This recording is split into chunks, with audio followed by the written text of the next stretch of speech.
Pune railway स्थानकाच्या बाहेर असलेल्या महात्मा गांधींच्या पुतळ्यावर रविवारी रात्री एक धक्कादायक प्रकार घडला। सूरज शुक्ला नावाच्या एका तरुणानं हातात कोयता घेऊन पुतळ्यावर थेट हल्ला चढवला।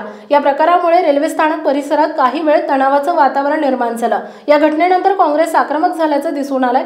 स्टेशनजवळील महात्मा गांधी यांच्या पुतळ्यासमोर काँग्रेसनं आंदोलन केलंय। तसेच पुतळ्याला दुग्धाभिषेकही करण्यात आला। शुक्लानं केशरी कपडे परिधान करून महात्मा गांधींच्या पुतळ्याची विटंबना केली आहे। त्यामुळे अनेक सवाल उपस्थित होऊ लागलेत।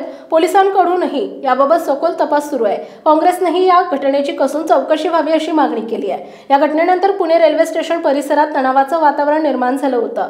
काँग्रेस पक्षाने या घटनेचा तीव्र निषेध करत आंदोलन केले। त्यानंतर गांधीजींच्या पुतळ्याला दुग्धाभिषेक केला।